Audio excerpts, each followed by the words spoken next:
आज मैं इग्नू के असाइनमेंट पेपर कैसे तैयार करना है उसके बारे में बताऊंगी कि इग्नू के जो पेपर रहते हैं असाइनमेंट पेपर वो आपको अप्रैल तक जमा करने पड़ते हैं। ये अप्रैल जो असाइनमेंट पेपर है इसे अप्रैल में और जैसे इसे दिसंबर नवंबर में आपको सबमिट करना पड़ता है।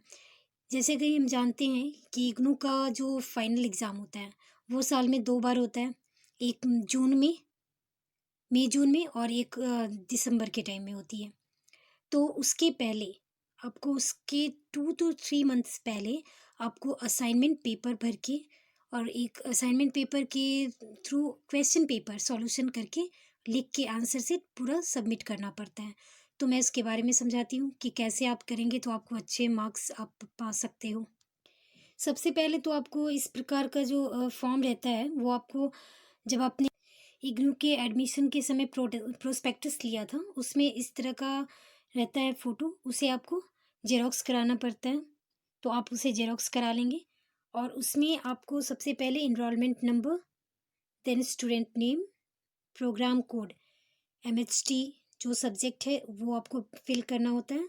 फिर कोर्स कोड मतलब क्या कोर्स कर रहे हो, एमएचटी या फिर क्या सब्जेक्ट है वो लिखना होगा। फिर assignment number, then total number of question attempt मतलब जो आपको क्वेश्चन पेपर दिया गया है उसमें आपने कितना अटेम्प्ट किया है।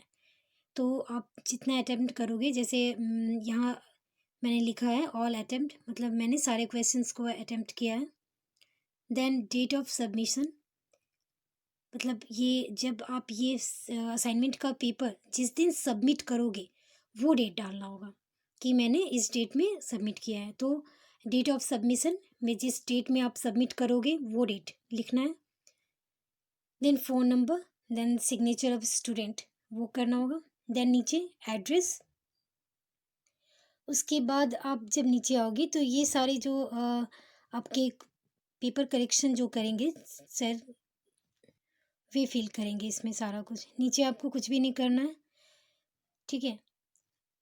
इसके बाद नीचे जो है यहाँ आपको इन्फॉर्मेशन कुछ दिए गए हैं जैसे use of xerox copy of this format for each and every assignment मतलब जितने भी असाइनमेंट मतलब जितने पेपर का आप एग्ज़ाम दे रहे हो हर पेपर के साथ आपको इस तरह का जो फॉर्म है वो आपको सब इसमें अटैच करना है, इसकी जेरोक्स कॉपी।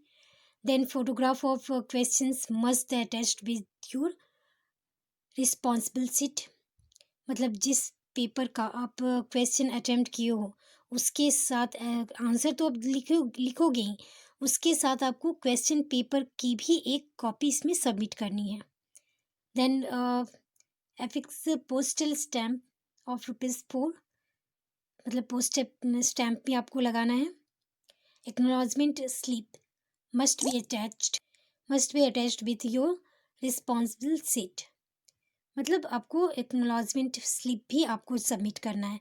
एक्नॉलेजमेंट स्लिप का भी एक जो पेपर है ना वो आपको जो प्रोस्पेक्टस है उसमें आपके अंदर उसमें लिखा हुआ है उसकी जेरोक्स कॉपी करानी है। किस टाइप की होगी मैं वो भी दिखा देती हूँ। एक्नॉलेजमेंट स्लिप आपकी इस टाइप की होगी, इसमें भी आपको सारे इन्फॉर्मेशन जो है वो आपको लिखना होगा, ठीक है। ये जो पेपर है ये भी आपको प्रोस्पेक्टस में ही मिल जाएगी। इसकी जेरोक्स कॉपी करा के इसके साथ सबसे ऊपर में इसे अटैच करना है। देन नीचे ये जो सारा है आपका फॉर्म उसे फिलअप करना है। देन नेक्स्ट देख सकते हो आप ये है आपका क्वेश्चन पेपर। क्वेश्चन पेपर आपको देखिए कुल मार्क्स 100 हैं। तो आपको पहले में है जो कविता है उसका काव्यांश के लगभग 200 शब्दों में सप्रसंग व्याख्या लिखनी है। सारे क्वेश्चंस अटेम्प्ट करने हैं आपको। ये आपको 40 मार्क्स के हैं, आप देख सकते हो। देन उसके बाद ये सारे आपको अटेम्प्ट करने हैं। नीचे है निम्नलिखित में से प्रत्येक प्रश्न का उत्तर लगभग 500 शब्दों में दीजिए। फिर निम्नलिखित प्रत्येक प्रश्न का उत्तर लगभग 100 शब्दों में दीजिए। ये सारी बातों पर विशेष ध्यान रखनी है कि जो भी आपको इन्फॉर्मेशन दी जा रही है, जो भी इंस्ट्रक्शन दिए गए हैं उन्हें पूरा फॉलो करना है आपको। इसमें इतने ही क्वेश्चंस हैं। तो आपको ये सारे क्वेश्चंस को अटेम्प्ट करने हैं, सभी के मार्क्स दिए गए हैं। जैसे ऊपर जो कविता वाली है, कविता में 40 मार्क्स, शब्द सप्रसंग व्याख्या के लिए, फिर क्वेश्चन आंसर के लिए आपको 45, देन 15, टोटल मार्क्स 100। इस टाइप के आप लंबे पेपर लोगे और उसमें भी फर्स्ट पेज में आप name, enrolment number, then MST कौन सा पेपर है, पेपर 1 2 3 जो भी है, आपको वो नंबर लिखना है कि किस पेपर के आप आंसर लिख रहे हो। देन नेक्स्ट पेज ब्लैंक छोड़ के, देन नेक्स्ट पेज में जैसे आप अपनी फाइनल कॉपी तैयार करते हो ना, उस टाइप से आपको सही राइटिंग में और सुंदर राइटिंग में और सही सब चीज़, सारे इंस्ट्रक्शन को सही तरीके से फॉलो करते हुए आंसर लिखना है। तो मैंने पहले यहाँ पे जैसे क्वेश्चन उतारा, फिर का जो आपका है कविता उसे लिखा। आपको प्रॉपर तरीके से आप सोचो कि आप फाइनल कॉपी तैयार कर रहे हो। ऐसा नहीं कि आपको क्वेश्चन नहीं उतारना है, डायरेक्ट आंसर लिखते जाना है, ऐसा नहीं। सारे क्वेश्चंस को आप सुंदर तरीके से लिखोगे। देन कॉपी में आप देख सकते हो जैसे मार्जिन देते हैं ना, मैंने मार्जिन दोनों साइड दिया है। फिर जैसे आप इस कविता का जब आंसर लिखोगे तो क्वेश्चन मैंने उतारा, फिर नीचे लिखोगे प्रसंग, किस प्रसंग में ये कविता लिया गया है। देन उसके बाद व्याख्या, व्याख्या लिखोगे। व्याख्या पूरी अच्छी तरीके से लिखने के बाद सारे जैसे इस कविता के बारे में जो भी भावार्थ जिसे कहते हैं ना, उस तरीके से लिखते हुए फिर आपको नेक्स्ट पॉइंट आता है विशेष। तो उसके बारे में मतलब इस कविता में किस किन शब्दों का प्रयोग हुआ है, कौन से अलंकार का प्रयोग हुआ है और किस बारे में ये कविता लिखी गई, ये सारी इन्फॉर्मेशन विशेष के रूप में लिखने हैं। देन नेक्स्ट पॉइंट आता है भाषा शैली, कविता की भाषा शैली क्या है उसे लिखना है। आप देख सकते हो भाषा शैली भी मैंने अच्छी तरीके से पूरे लंबे पेज में लिखे हुए हैं। तो कुल मिलाकर आपको 3 से 4 पेज तक आंसर, 3 से ज़्यादा ही आंसर होने चाहिए एक क्वेश्चंस के मार्क्स के अकॉर्डिंग। ओके, तो इस तरीके से मैंने लिखा हुआ है। आप देखिए कॉपी में जो साइड, दोनों साइड मार्जिन देनी है, फिर एकदम सही तरीके से लिखनी है। आप देख सकते हो जब करेक्शन होते हैं तो हर एक पॉइंट्स पे आपको ध्यान दिया जाता है। खा जो कविता का अंश है उसे भी मैंने पहले कविता को लिखा, फिर प्रसंग, देन संदर्भ हो गया, फिर व्याख्या। व्याख्या में कविता के सारे भावार्थ को लिखेंगे हम। उसके बाद आते हैं विशेष, मतलब इसमें किन किन शब्दों का प्रयोग किया गया है, कैसे अलंकार है, किस अनुप्रास का उपयोग किया गया है, उस सब के बारे में आपको इसमें लिखना रहता है। पॉइंट बाय पॉइंट आंसर लिखते हैं। उसके बाद हम आते हैं काव्य भाषा शैली। भाषा शैली क्या है, मतलब कविता की भाषा शैली, किस भाषा शैली का प्रयोग हुआ है उसके बारे में लिखना है। तो लिख सकते हैं। तो ये मेरा आंसर कंप्लीट। सारे क्वेश्चन को हम इसी तरीके से अटेम्प्ट करते जाएंगे। कुछ जो इम्पोर्टेंट शब्द है उसे हम जैसे ब्लैक पेन से लिखेंगे तो सुंदर राइटिंग लगेगी, तो उस तरीके से लिख सकते हैं। जैसे क्वेश्चन को मैंने ब्लैक पेन से उतारा है, उसके बाद आंसर को मैंने ब्लू पेन से लिखा है। सारे क्वेश्चन को इस तरीके से ही अटेम्प्ट करेंगे। सबसे बड़ी बात कि इसमें किसी भी तरह के शॉर्टकट का उपयोग नहीं करेंगे। जैसे ऐसा नहीं कि आप क्वेश्चन नहीं लिखें, आंसर को जैसे तैसे लिख के सबमिट कर दें, ऐसा नहीं, क्योंकि 20 मार्क्स इसी पे डिपेंड करते हैं। ठीक है, फाइनल एग्ज़ाम आपके 80 मार्क्स के होंगे, 20 मार्क्स आपको असाइनमेंट पेपर के अकॉर्डिंग ही दिए जाते हैं। व्याख्यान आप देख सकते हो, जैसे ये 10 मार्क्स का ये एक जो कविता का आंसर है वो 10 मार्क्स पे डिपेंड करता है, जिसमें 8 मार्क्स टीचर, यदि आप सही लिखोगे 8 या 9 मार्क्स जरूर आ जाएंगे आपको। नेक्स्ट आते हैं क्वेश्चन पे, जिसमें 500 वर्ड्स में आपको आंसर देना है। इसे भी मैंने पूरा क्वेश्चन को उतारा, फिर वैसे ही कॉपी पेज में जो मार्जिन किए हुए हैं और सही तरीके से लिखते जाएंगे। आप देख सकते हो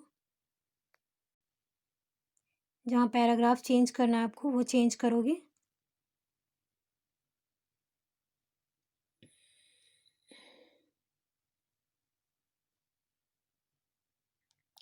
लॉन्ग क्वेश्चन आंसर जितने भी हैं सबको मिनिमम आप 4 to 4.5 पेज में कंप्लीट करोगे।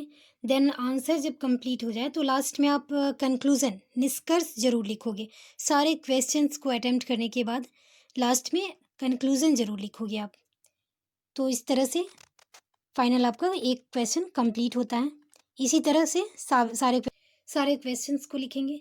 नेक्स्ट क्वेश्चन जैसे मैंने क्वेश्चन को उतारा, देन आंसर पैराग्राफ चेंज करके, ऐसे ही लंबे से नहीं लिखते जाओगे, पैराग्राफ चेंज करके।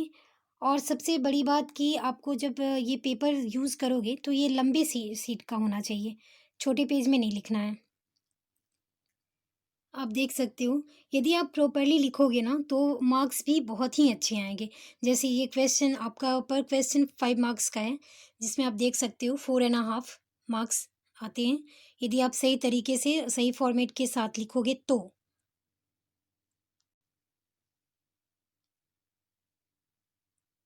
सारे क्वेश्चंस को उतार के देन आंसर को पैराग्राफ चेंज करके प्रॉपरली लिखोगे।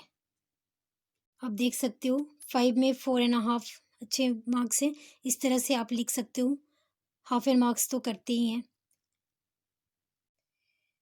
देन नेक्स्ट जो है आपका सारा जब क्वेश्चन आंसर कंप्लीट हो जाए तो सारे क्वेश्चंस के बाद जो है आपको एक पेंसिल से अंडरलाइन कर दोगे ताकि ये क्वेश्चन आंसर कंप्लीट हो गया हमारा।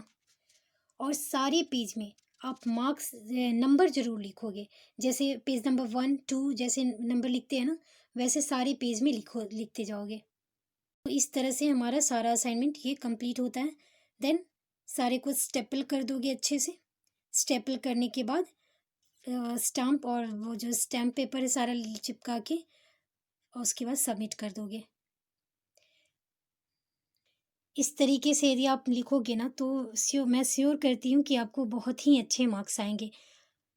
और इसके 20 मार्क्स भी मायने रखते हैं, इसलिए आप इसे इजी वे में नहीं लोगे और अच्छे से सुंदर राइटिंग में और पूरी जैसे आपको फेयर कॉपी आप तैयार करते हो ना, जैसे स्कूल कॉलेज में आप फेयर कॉपी में लिखते थे सुंदर राइटिंग में, पूरे सही राइटिंग में और पूरे मार्जिन के साथ, उसी तरीके से आपको असाइनमेंट भी तैयार करना है। तो इस तरह से हमारा ये असाइनमेंट पेपर कंप्लीट होता है। अगर आपको इससे संबंधित किसी भी प्रकार के प्रश्न पूछने हो तो आप कमेंट बॉक्स पे लिख सकते हो। आज मैंने ये पेपर MST पेपर 1 को कंप्लीट किया है। नेक्स्ट वीडियो में हम नेक्स्ट MST 2 4 सारे का मैं असाइनमेंट के बारे में बताऊंगी। अगर आपको ये वीडियो अच्छा लगा तो लाइक करें और शेयर करें और सब्सक्राइब ज़रूर करें। धन्यवाद।